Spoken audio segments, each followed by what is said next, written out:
Utpatti Prakarana, the origin.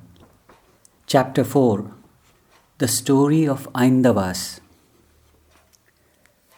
It was the hour of twilight. The birds were retreating into their nests for the night instinctively after a typical hectic day. The sun had already set, and the darker hues of red in the western horizon had changed to violet.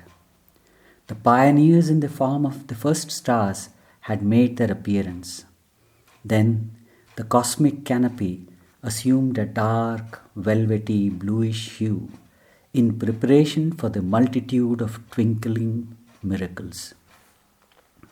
We call them stars. It was a moonless dusk, or perhaps the moon was yet to appear on the scene. Then the eyes beheld the Orion, the great constellation. It agreed with the shape of the hunter, but then, in our nomenclature, it is named Mrigashira, or the deer's head. When this was remembered, the constellation appeared to be the head of a deer. Then the eyes fell on the great bear, or the Saptarshi, the seven sages, in the northern heavens. As the twilight stretched itself into the night, the constellation rotated around Pole Star, tiny and almost hidden in the twinkling multitude. The cosmos has always evoked a feeling of expansiveness in the human beings. At the same time, it has also given a sense of belonging to the universe in the human heart. It's a gut feeling, as some say, that we are intricately related to everything, the seen and the unseen. That the twinkling of the distant stars is very deeply dependent to the light which illuminates our thinking process. And in some mysterious way, every one of us is filled with wonder and awe at the breathtaking phenomena. The experience depends on one's nature and background. A man beset with problems finds solace when he looks at the star-filled sky. Maybe when he compares himself with the cosmos or cosmic events, his problems appear insignificant, even petty. A poet or a painter beholds beauty, maybe due to the arrangement at the superficial level and real order at the deeper level. A scientist finds a wonderful opportunity for observation and learning as he is able to peep not only into space but also time, as the distances involved are so great that they are measured in terms of light years. The stars or galaxies we see today existed years back as the light left the sources years back. Like the great constellation Saptarshi, which is apparently controlled by a seemingly insignificant point in the sky, known as the pole star, everything in the universe is controlled by some unknown and unknowable principle. Unknowable because all knowledge comes under the purview of the activity of the senses and mind, which are its grosser manifestations, while the cause transcends every manifestation. The wise persons called this principle variously depending on what they wanted to convey. However, they repeatedly warned that no name can contain it and no description can describe it. Yet, paradoxically, our planet is literally flooded with such literature which is speculative, hypothetical, and either loftily or sometimes grossly imaginative about the elusive principle. This branch of knowledge has been of vital interest to man since the dawn of human history. Perhaps the loftiest in the flight of human thought has been the legacy of the Upanishads, which has come to us in the form of dialogues between the preceptors and disciples. the same methodology was used by the Greek philosopher Socrates, which is preserved in the writings of Plato. His most famous disciple entitled the book as the Dialogues. In our country, the dialogue form of transfer of knowledge has had a very long tradition. Not only the Upanishads, but almost all the later scriptures have been in this similar form. From Srimad Bhagavatam and Bhagavad Gita, cherished by the spiritual aspirants, to even the children's stories like Hitopadesh and Panchatantra have come to us in this form. Almost every kind of hagiographic literature of any faith or religion consists of mainly two portions: of the biographic sketch of the saint who guided the people, and the conversations and dialogues he had with his followers and disciples.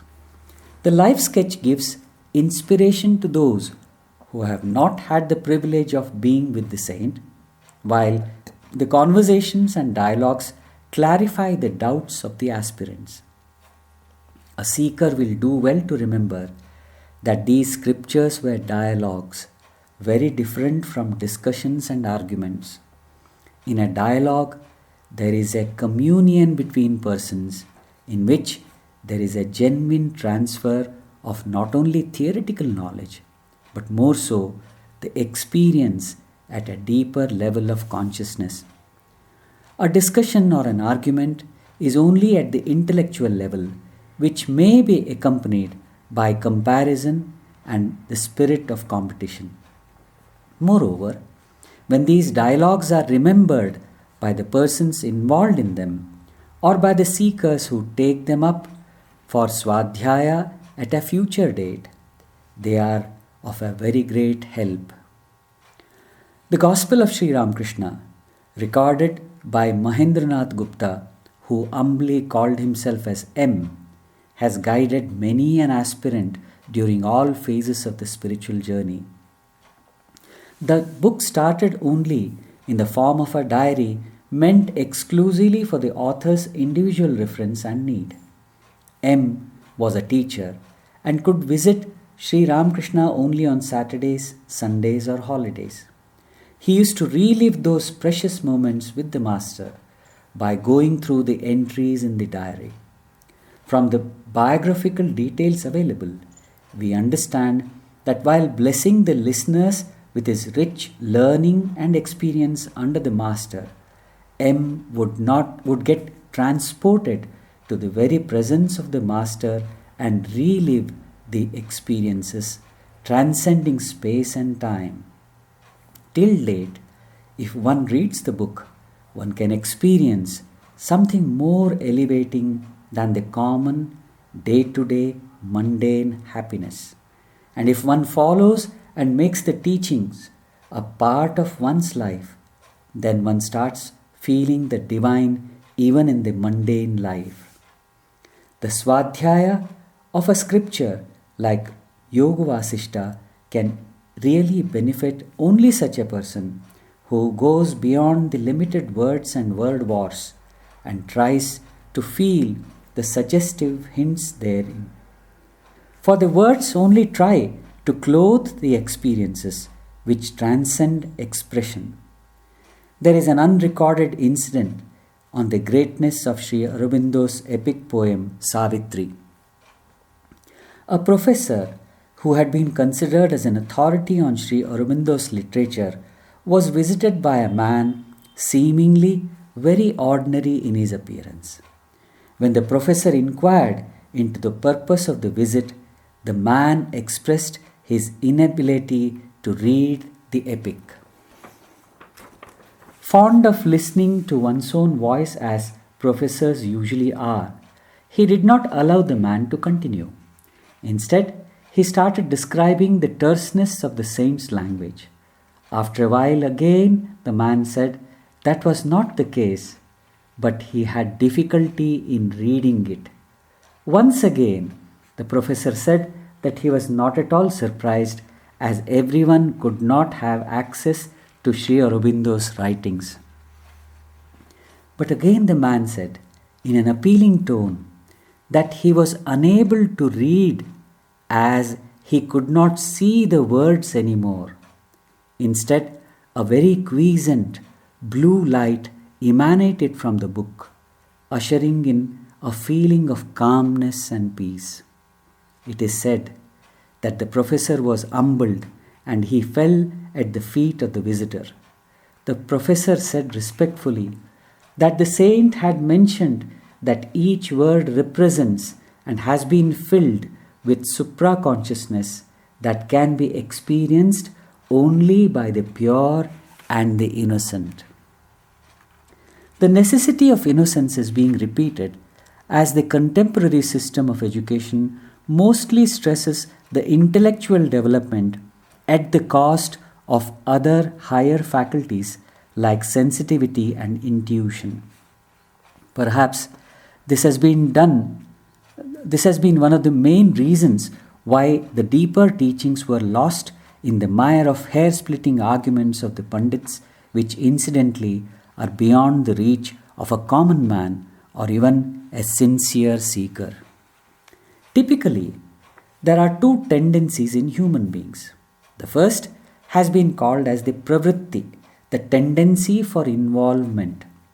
The second has been referred to as nivritti, the tendency for freedom. Pravritti takes us towards involvement with the external, that is the world, through identification with ahankara, buddhi, manas, senses and body. Such an involvement and identification gives us the conviction in the permanence and reality of the world. Most of us are governed by this tendency. Almost every one of us acts as though the life is eternal. Our sense of belonging with the gross possessions or relationships prove that we all have conveniently forgotten the most obvious and most certain truth. An interesting episode from Mahabharata illustrates this point. The Pandu princes were in exile in a forest. They felt very thirsty.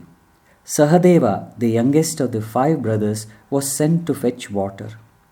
The direction of the pond was given by Nakula from a tree. Sahadeva reached the pond and was about to drink the water when he heard a voice forbidding him and to partake the drink only after answering the questions posed by it. Thirsty that he was, Sahadeva, not paying any heed to the words, drank the water and collapsed. He was followed by Nakula, Arjuna and Bhima, who too fell due to their impatience. Worried about the younger brothers, the eldest of the Pandu princes, Yudhishthira, approached the pond and was shocked to find his brothers dead. However, unable to bear the thirst, he too touched the water, only to be stopped by the voice. Instead of continuing to drink, Yudhishthira stopped and requested the voice to ask the questions. A very interesting conversation followed between the two. One of the questions was, "What is the most surprising phenomenon in the world?"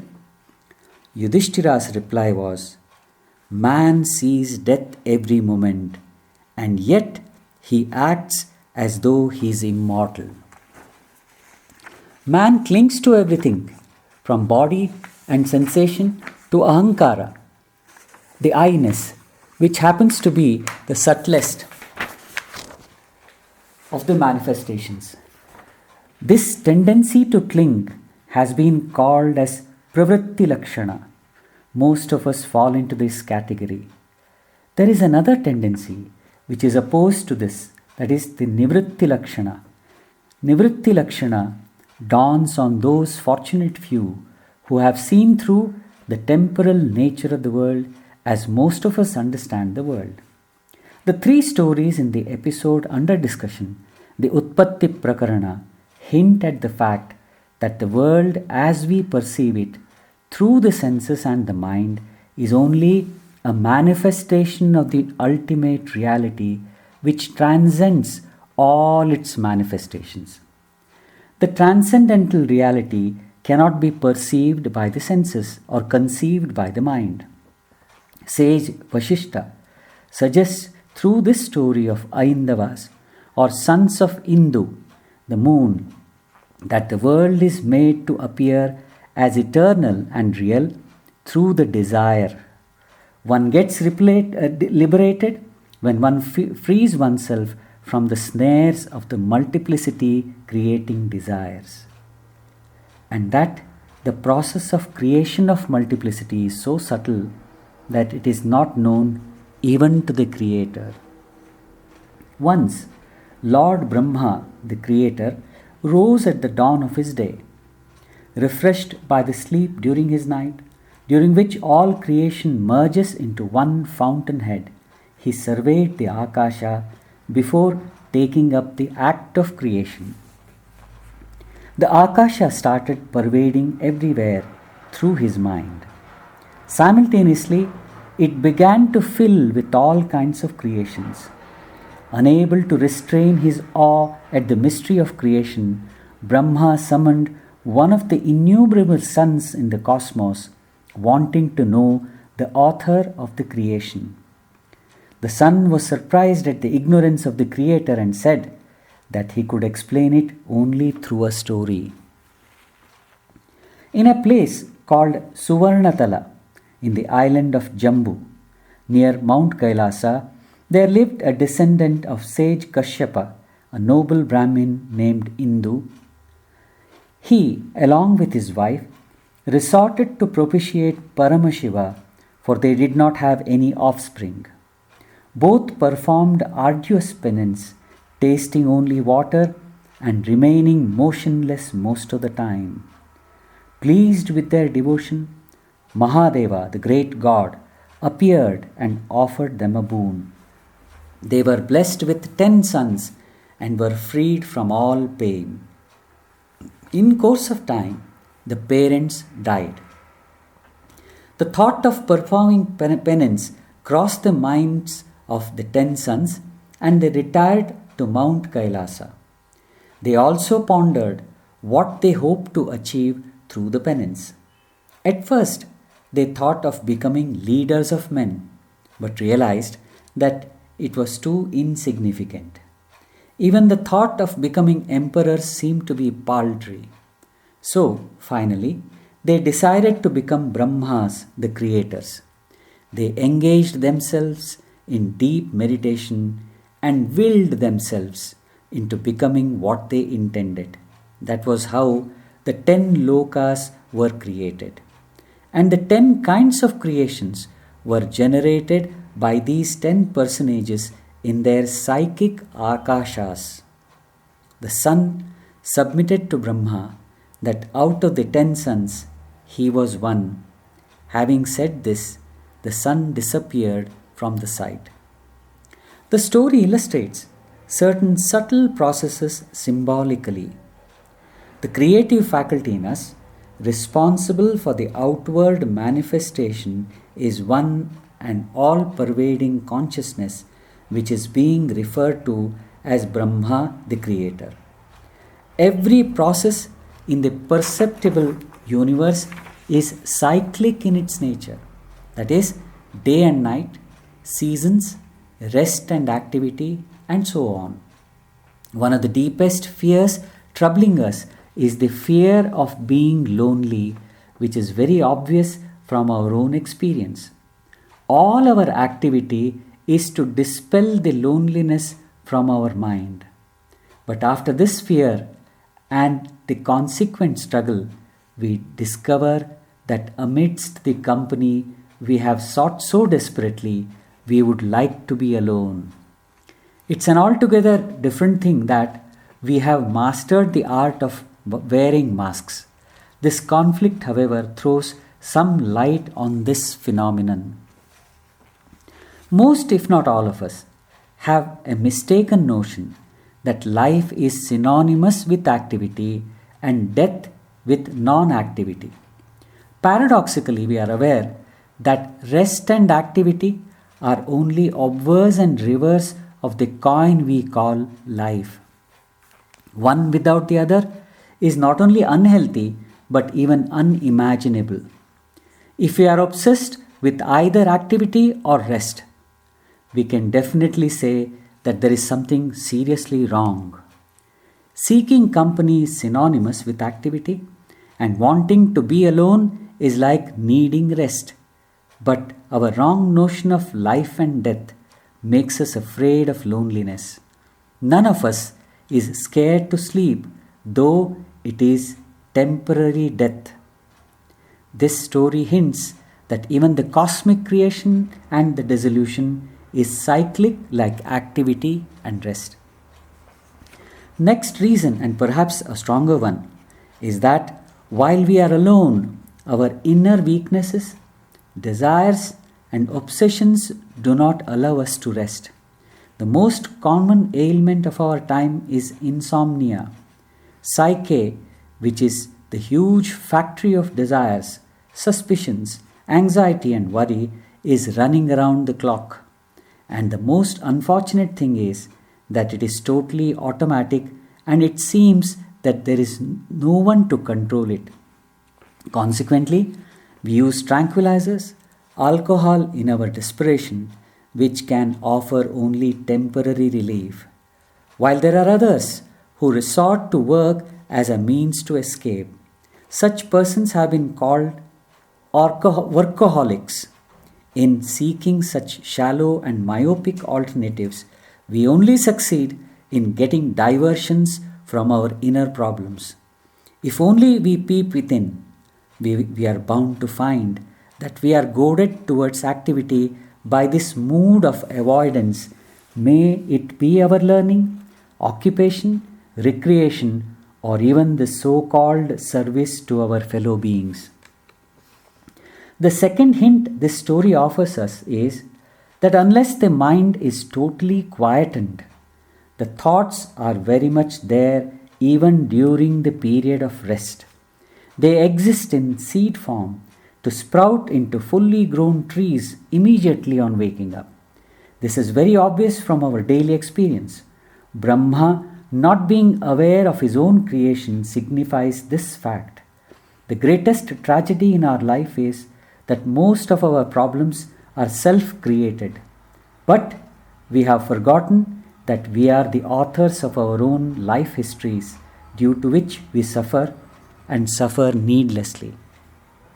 Indu, the moon, the name of the Brahmin in the family story, has been associated with the mind in our mythology. He did not have any progeny and propitiated Paramashiva, the supremely benign, the god responsible for death and destruction of evil. He is also associated with renunciation and yoga. If we remember him, who is synonymous with death during all our actions, he or the memory of death gives purity to actions.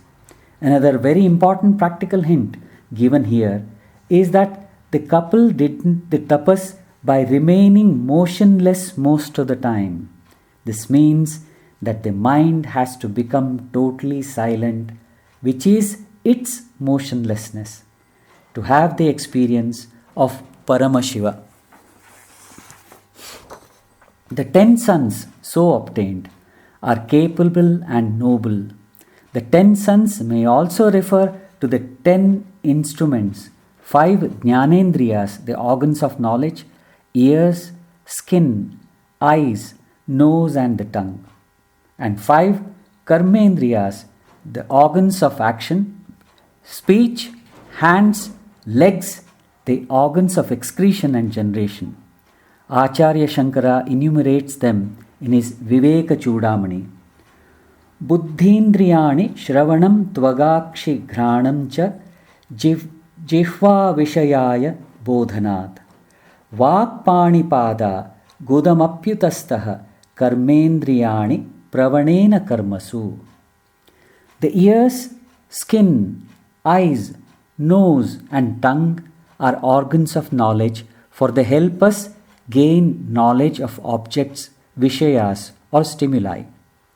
The organs of speech, hands, legs, the anus and the genital organ are the organs of action since they have the tendency for work. If the instruments are blessed by the memory of Paramashiva, they become auspicious and they remain our instruments instead of our being their instruments.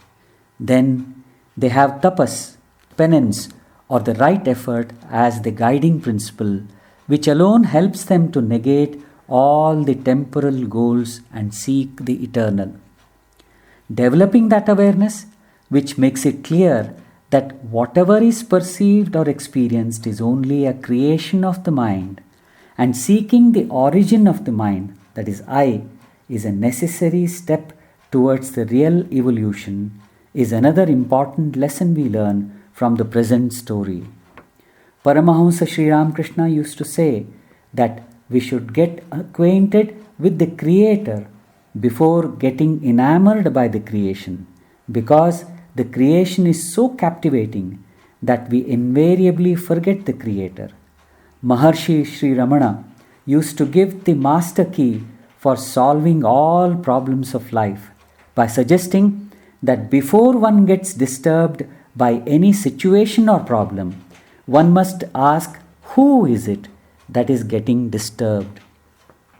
There is a wonderful prayer expressed in a mantra of Isha Upanishad.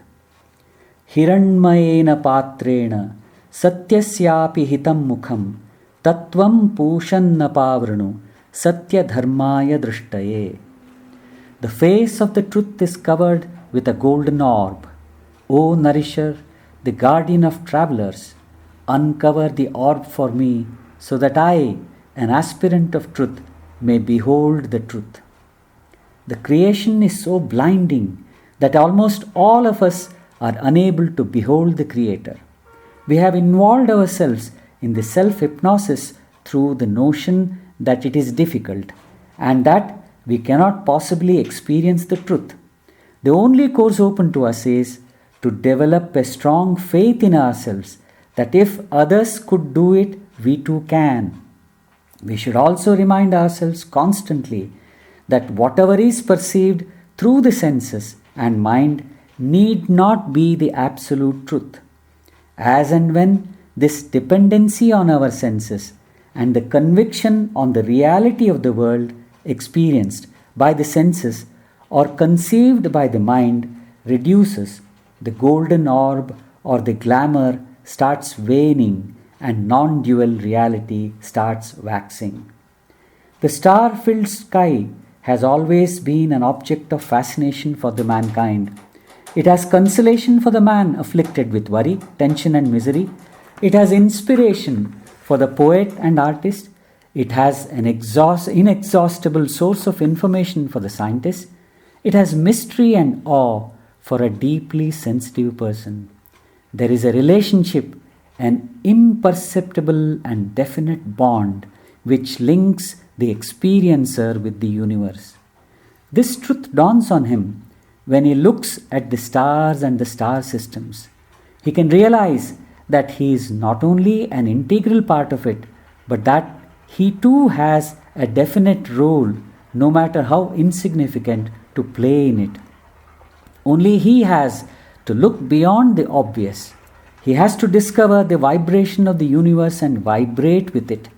He can do it with perseverance, sincere effort, and a little help from the wise in person or in the form of books like the Vasishta. Every one of us has the capacity to look beyond our sense perception and the creations of the mind to behold the truth which is always there at our beck and call, though it depends on the intensity of our call and, of course, our aspiration.